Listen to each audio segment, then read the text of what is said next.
Guys, Kriben and James from the Gut Health Gurus podcast, and I'm Kriben. I'm a food scientist, and we have James, who's got a background in psychology and an interest in the gut and the brain. So James, how are you today? Yeah, great. Glad to be back into another podcast. I think last episode was really great. I think we got a lot of good information, and I'm understanding the whole scene a lot better.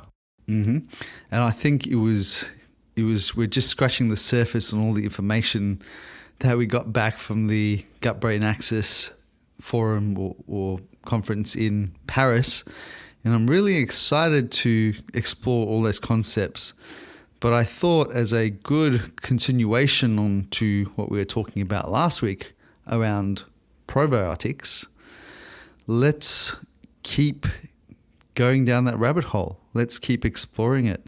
So I think we finished off last week talking about, some of the gene polymorphisms that can impact the gut and the gut bacteria. Genetics certainly provide or influence the microbiome.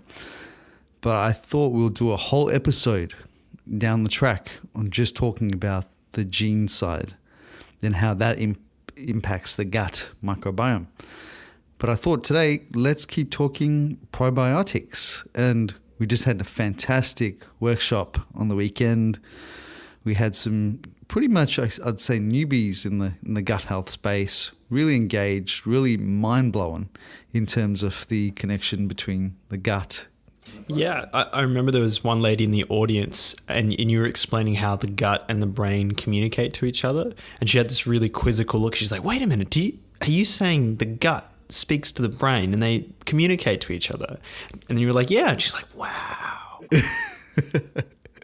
And I think because we've been in this field now for some time, quite a few years, we forget that the general public don't really, have this information yet. I mean, it's starting to get out through the blogosphere and articles and more and more people talking about it, but it can be pretty mind-boggling and pretty, like a huge light bulb moment for people when you tell them your gut and your brain actually talk.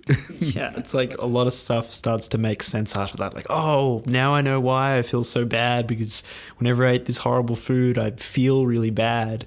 And there's more research explaining that there's a connection there. It all seems to make sense. Totally. And I think, in the probiotic world, I think, it's still very early. I mean, it's extremely early. And a lot of pharmaceutical companies are pouring billions of dollars into this space. It's one of the hottest fields in the biotechnology space. And I'm really excited because I think as these companies start to explore this realm deeper and deeper, there will come a day when there'll be a probiotic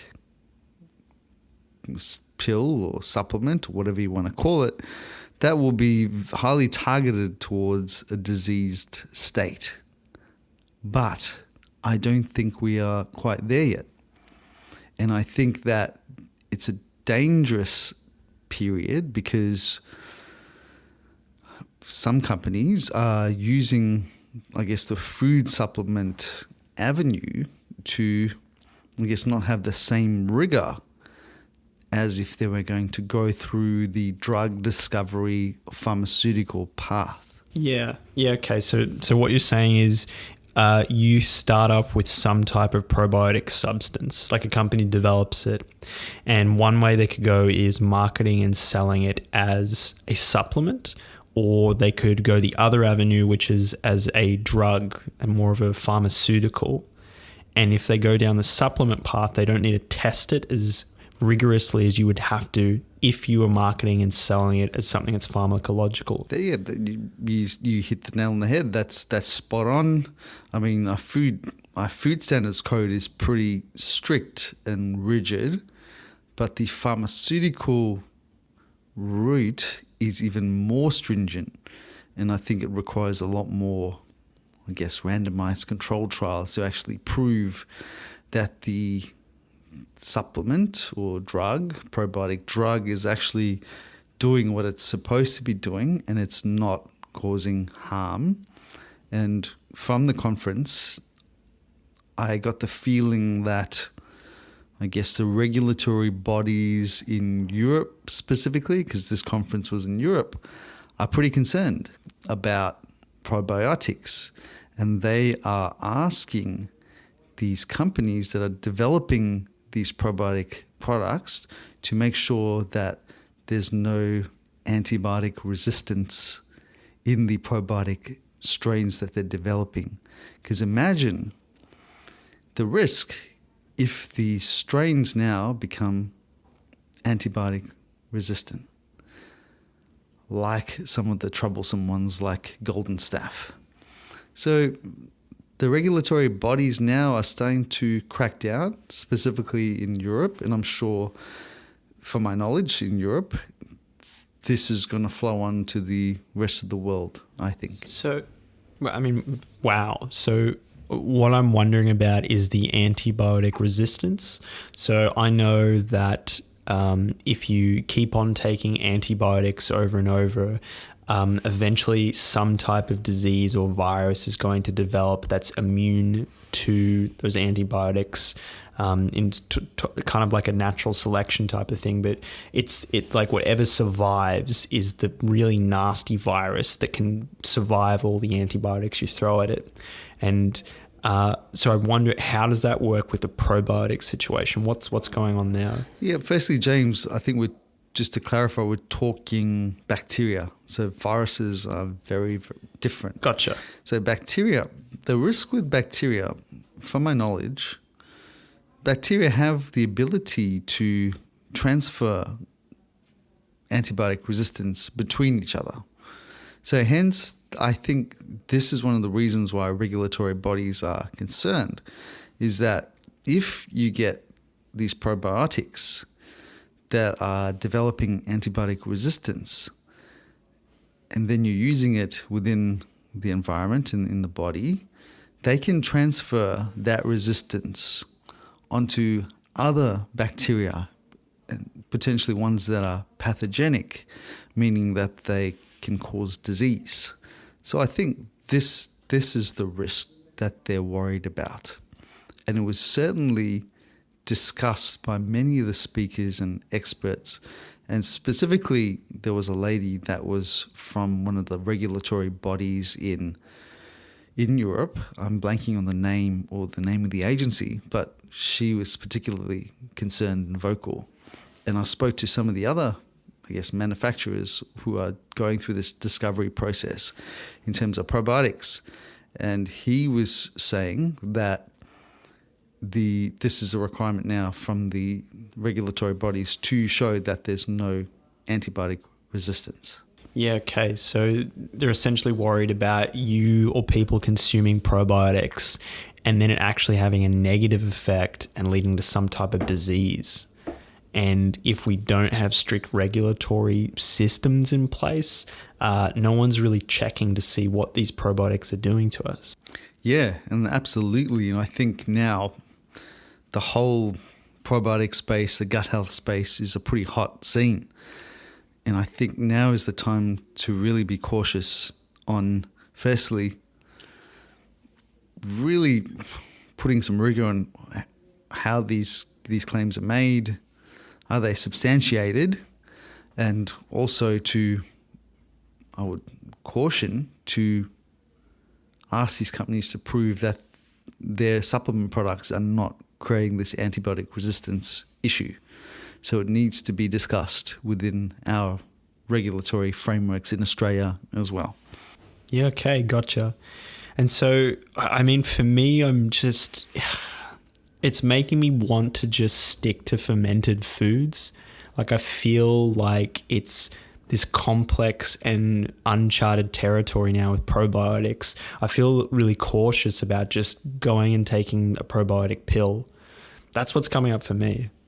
Yeah, absolutely. And if you look at, I guess, fermented foods, they're very different to a probiotic. they have organisms in there that are probiotic in nature, but fermented foods are so much more than just the bacteria.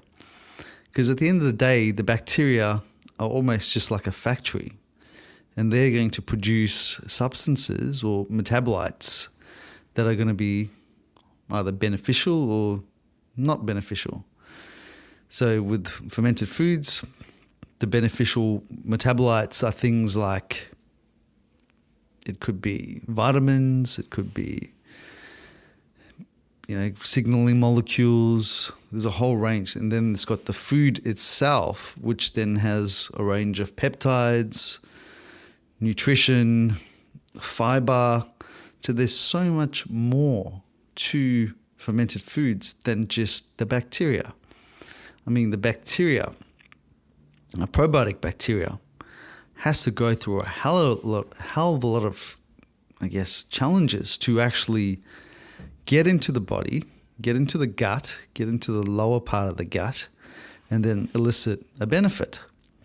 So, and I just think that fermented foods have been with us for such a long time that this is just my theory that the body has a greater chance of being able to recognize these microorganisms from fermented foods rather than taking it from a probiotic supplement, which we're not really certain where the source is actually coming from.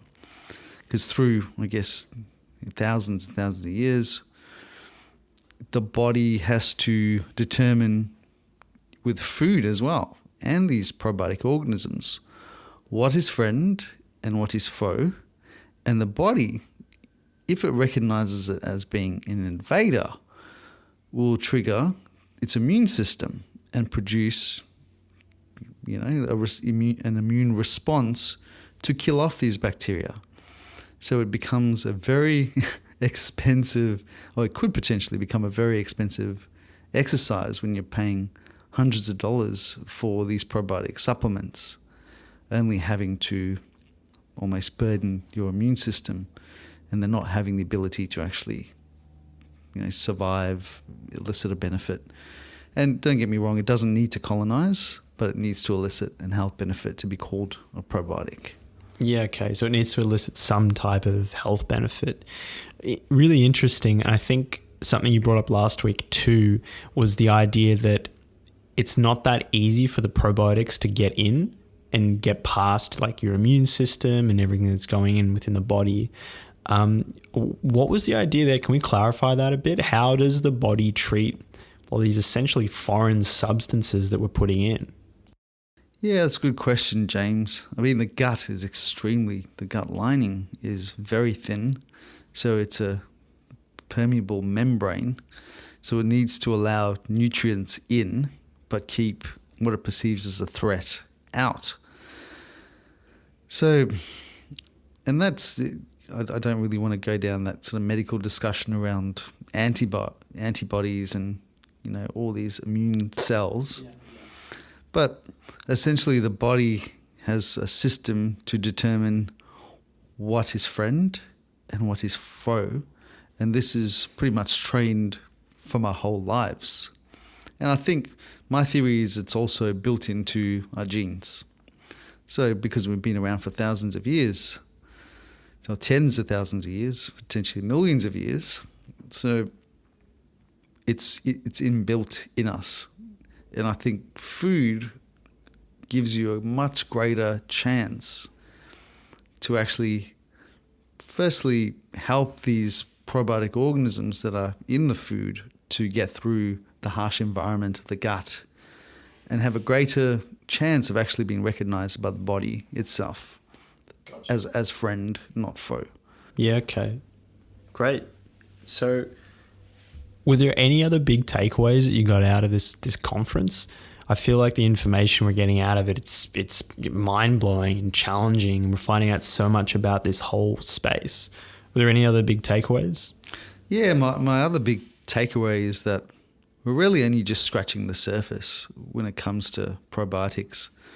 And I know at the moment the huge focus is on bacteria, But then you've also got what we call the virome, and there's the microbiome, which is the yeasts involved. So we're only talking like bacteria at the moment, but I see a future where there'll be viruses that could be targeted therapeutically as well as the microbiome, which is the yeast and fungi. So, but as I digest the information coming through, I think we'll dedicate topics like podcasts to actually talk about this. Now, how about we keep on delving into the fermented foods and the difference? Yeah, let's see that apart. Yeah, so rather than, I guess, at this point in time, focusing on probiotics, I highly recommend that people start to explore fermented foods.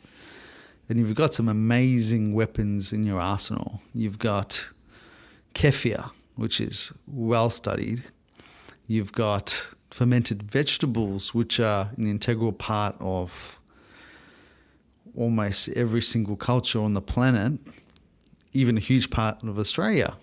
So the law is that Captain Cook was able to essentially survive the journey, and his crew, of course, survived the journey to get to Australia and not be, I guess, decimated by scurvy, was because they had sauerkraut on board their ships. And then you've got kombucha, which is a really interesting thing because I don't really believe it's probiotic in nature. There could be one strain of yeast in particular, a probiotic yeast called Saccharomyces boulardii, that could be present. But in terms of the probiotic bacteria, I haven't seen a lot of evidence in that case. So I believe there's certainly definite benefits coming out of kombucha, more so in its enzymes, its the B vitamins, the short-chain fatty acids. I believe these things are eliciting a benefit. But what's really interesting that's happening in the fermented food space, you'd find this interesting, James, that because this whole gut health industry is so hot right now, we're starting to see the entry of some big multinational food players. And this came on my radar probably quite a few months ago that it was happening, probably actually more than a year ago when I started to see the activity. But now we know definitively that Mojo, South Australian-based company, has been acquired by Coca-Cola. So, and the other big kombucha manufacturer, which I won't mention the name, have also sold, a stake to one of the biggest, beverage companies in the world called Kirin, who also owns Lion. So Lion is a huge dairy player in Australia. And this is happening in the States as well. But what does this mean for the fermented foods world? And I just want to make it clear where my stance is. I think, I've been in the food industry for 20 years. I understand food manufacturing very intimately. And I understand that it's difficult to produce food in mass on scale and still maintain the health benefits of fermented foods. That's my stance. The biggest issue, James, is going to be consistency, which the consumer expects, almost being conditioned to expect cookie cutter products always taste the same. Then there's a huge regulatory risk of alcohol, which are inherent in fermented foods. So it has to be below 0.5%. So this is a huge challenge for manufacturers, and I get that. The thing is, I want people to be crystal clear that what a lot of companies are putting out in terms of fermented vegetables, in terms of kefir and kombucha, are a far cry from the ancient foods that are made from scratch at home. And if you see articles or journals or scientific literature coming out, it's important to differentiate that. We need to get the full benefits of these fermented foods in terms of gut health. We need to be preparing it by ourselves at home and not get caught up in the buzzwords, the marketing, and almost these pseudo fermented foods. Yeah, I totally agree. I mean, from every workshop that we've done, demonstrating how to make these foods, they're so natural and simple. And I guess a lot of health products that I see that are made by these big food companies, there's so much added stuff in there. But I don't see why fermented foods need anything added to them. They're really natural and simple. Yeah, no, absolutely. I think the reason why manufacturers will add things in is to almost compensate, because they can't produce the real thing consistently. So they have to introduce artificial processes, whether it be forced carbonation. They have to control alcohol, which means they have to very closely control sugar and aeration and things like that to make sure that the alcohol levels are very low. But this results in a product that's not really what it's set out to be. Yeah, I mean, based off what you're saying there, I'm not really going to trust buying sauerkraut or kefir from a big food company because, well, it's just not going to be the same as making it myself. It's like you pointed out brilliantly, there are these really big challenges for those companies. I'm imagining if I was in their shoes and okay, I have to create a product that's consistent, and I also have this alcohol problem that I need to overcome. I don't see them being able to maintain the same natural, high quality foods that we can make at home. Yeah, totally. I mean, and the other thing is it's far cheaper, isn't it? I mean, these products are not cheap to buy. Fermented vegetables or your water kefirs and your kombuchas, they're not cheap. I went into the health food store the other day and I was looking at these bottles of milk kefir. I'm like, why are they charging $6-7 for this bottle of the little bottle of milk kefir? I'm like, man, you can make this at home. Yeah. And once you start, you can just make it over and over and over again. Totally.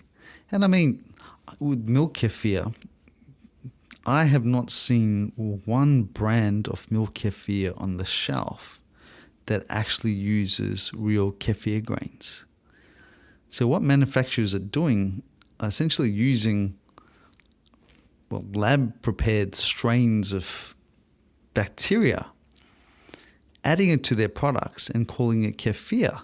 And there's no regulation around this, but it's not really kefir because the diversity of kefir and the benefits of it come from using kefir grains. Right. I mean, that just sounds so confusing to me that they can make kefir without the kefir grains.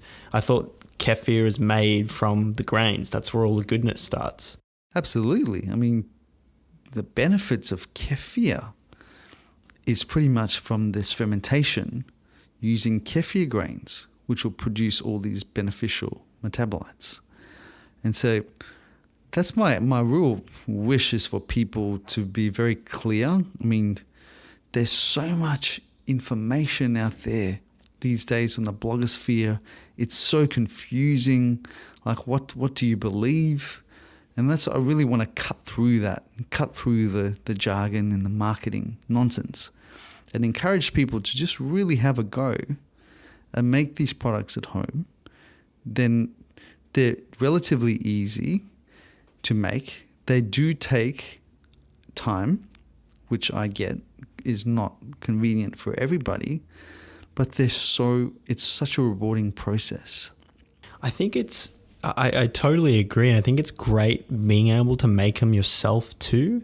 I feel like if these big food companies are making the products for you, well, I guess you're kind of missing out on the benefits and I guess the freedom to make it yourself and be in control of it.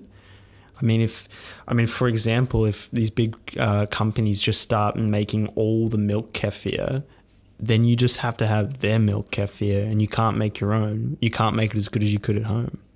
And that's a risk That's absolutely right, James. I mean, firstly, it's important, I guess, to maintain this tradition, this culture of making these foods and keeping them alive for the next generations to come. But what typically happens when big food companies get involved is they really start to smash all the smaller guys. Like, I mean, if you look at the supermarket shelves now, well, almost out of nothing, you got, like the two big guys in kombucha with the huge ranges, and that speaks volumes on the power of multinational food giants. I mean, and so what happens to all those smaller brands out there? So I highly encourage people to firstly really have a go at making it yourself, but secondly also support the smaller guys that are doing it properly. And there would be some smaller kombucha manufacturers that are doing it properly, I think. Totally.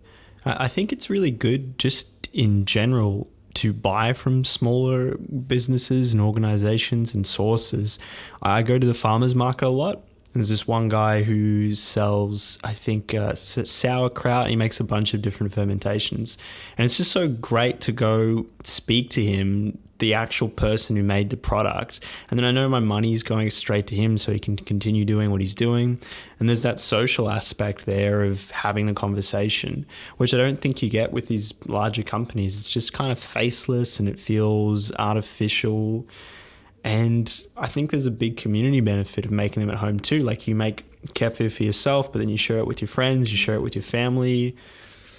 It's different.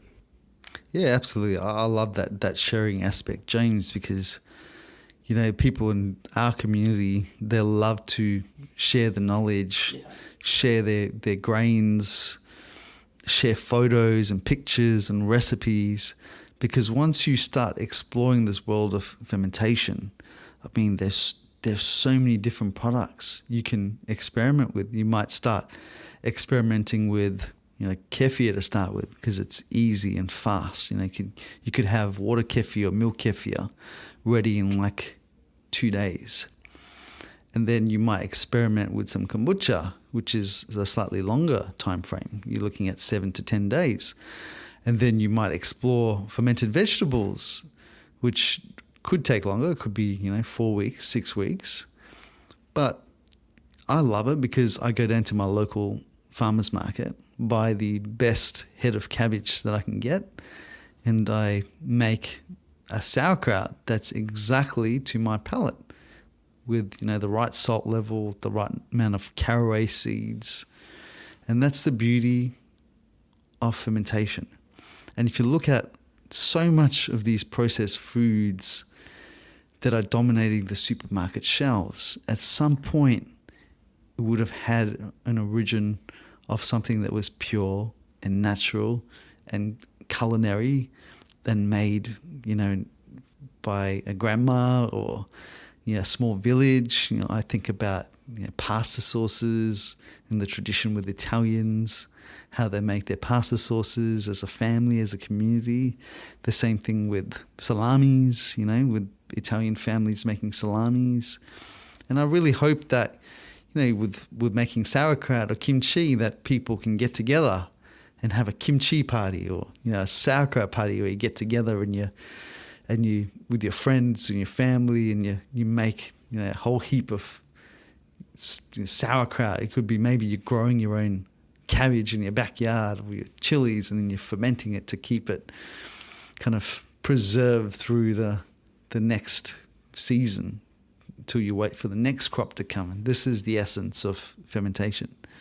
Yeah, it's awesome, man. It's just such a great thing to do and you really help everyone in your life and in your family. I think everyone benefits from you making fermented foods yourself. And the other thing is I love, James, about fermented foods is this term of, I guess, terraforming. And this is a concept they explore when they talk about like colonization of Mars and things. Now, how do you terraform the environment to be beneficial and sustain life? And I think in many ways, making fermented foods in your kitchen is a form of terraforming. because anybody that makes fermented foods knows that, there's the smells that come along with it, but then it's also the transfer of all this bacteria into your environment. And I know sometimes when I leave my veggies in the fridge, they literally start to ferment because my fridge is full of these fermentation type bacteria. My bench tops are full of these beneficial bacteria. So I'm literally coating my whole environment with beneficial bacteria. So rather than the old adage of nuking everything with the 99.9% cleaning product that just wipes everything out, and typically what comes back is not good, guys. It's these really resilient types of bacteria that are typically not good for us. Now, how about we change the mindset to get people fermenting and making sure they're filling their environment with beneficial bacteria rather than the nuke approach? Yeah, it's awesome. I've noticed sometimes when I'm over at your place, it's got like this slight smell of fermentation. It's like, whoa, like, it's happening. It's starting to terraform.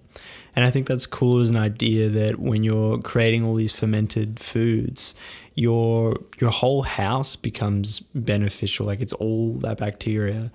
I think it's great. I think, there's so much positivity coming out of fermentation. Totally. And the gut is an ecosystem at a very micro level. And then the house is also an ecosystem. So as we go from inward outwards, how about we really clean up those environments, whether it be the gut, whether it be your kitchen, whether it be your garden, like now science is even telling us that the organisms in the soil are very important. So this could be a whole new podcast to talk about the soil microbiome and what's happening in that space. But yeah, I think it's fundamental that we transform the environments. We move away from killing everything, and how about we promote life? Yeah, makes sense. Makes me think of, before I started making any type of fermented foods, I probably had maybe like zero contact with fermented foods. And I just can't imagine that being good for a person. Yeah, you're essentially taking out a very important part of our diet. And I think in Canada, I did see an article where in Canada, they're actually looking at incorporating fermented foods as part of their food pyramid. And I think that's brilliant, because if we can just think of fermented foods as being a food group and something that would be beneficial to add to every meal. So you might start your breakfast with some kefir and some berries. So you've got the fermented foods there. Then you might have some, your normal lunch with a side of kimchi or sauerkraut. Or maybe you could have some water kefir as a beverage in the afternoon, or a glass of kombucha after dinner. So I think if we view fermented foods as being almost a food group in itself, then we can appreciate how it's important to include it in every single meal to maximize the benefits. Yeah, totally. Couldn't agree more. Definitely, I think it's powerful to look at it as a food group in itself. And it should be there. It should be, at all the meals that you have, whether it's in a beverage form or in a food form, it should be there. Mm-hmm. And the other thing to underscore is that with fermented foods, it doesn't really need to be in its raw state to elicit a benefit. You can actually use it in your cooking, because the rationale behind that is that the bacteria and the yeast, of course, through their fermentation process, have already done a transformation process to the food to produce these beneficial metabolites, beneficial substances. And even when you cook with the food, you subsequently kill the bacteria, there is still benefit from the metabolites and the dead cells themselves. Wow. So I mean, something I like to do is I'll have oats in the morning and I'll take them to work, and sometimes I'll put some milk kefir in there. But I'm wondering, if I microwave that, am I going to kill the bacteria? Have I lost all the health benefits? But you're saying even if we cook those foods, we're still getting benefits from them. Absolutely. One thing I highly recommend is that people really look at not microwaving food. It is something that's not widely talked about, but I believe that microwaves can substantially, from the way that they operate, this is just my theory, but it changes the structure of the food that might not be as beneficial as if you use traditional types of heating processes, like just the stove. So I think what we do is we tend to oversimplify macronutrients, protein, carbs, sugars. But what scientists are starting to discover, that the shape of the actual macronutrient matters. So you could have, for instance, butyrate, which is beneficial. I mean, scientists know that butyrate now is beneficial. But then there's different forms of butyrate. And this was talked about in the conference that I just went to, about the isomers or isoforms of butyrate. And in the same vein, I think that we need to be mindful of the actual forms of these macronutrients, micronutrients within the food. Because some your body can absorb a lot more easily and utilize than others. And I think it's good practice to not microwave. Yeah, okay, I'll try and lay off the microwave. Yeah, it's something that I adopted a while ago. And because I remember in uni when we studied microwaves, and I remember when my microwave broke, there is actually radioactive material within the microwave itself. Oh, God. So it made me a little bit wary of microwaves and wary of how food structure changes with different food processes, especially heating forms. Yeah, but definitely with the soaking of your oats in the morning with kefir, that's brilliant, because that's going to help neutralize some of these anti-nutrient compounds like lectins and phytic acids. This is one of the reasons why, I guess, cultures developed fermented foods, was to neutralize anti-nutrients. They just figured it out. They were pretty smart guys. They worked it out just by trial and error that, if I soak beans, or if I ferment beans, or I ferment oats, or ferment things that typically contain anti-nutrient compounds like lectins and phytic acid, they could neutralize the effect. And just to clarify what these phytic acids and lectins are, they're just natural defenses that the plant produces for self-preservation. So plants are pretty smart. So they've developed ways that they can, I guess, survive and procreate and pass their genes on too. And this is one way to discourage predators like humans from consuming them. So we're pretty much coming up to time, James. Is there anything else that you wanted to discuss before we wrap things up? No, I think that was good. I think I'm learning more and more about this whole scene and, getting a clearer understanding of it all. Wonderful. So, listeners, hopefully you can understand the importance of fermented foods, and I really encourage you to have a go. And, at Nourish Me Organics, we're here to support you. So leave a comment if you need further help to get started on your fermentation journey. Do get in touch, and we're happy to have you as part of our community. And again, as always, thank you for listening, and we will speak next time. Thanks, guys.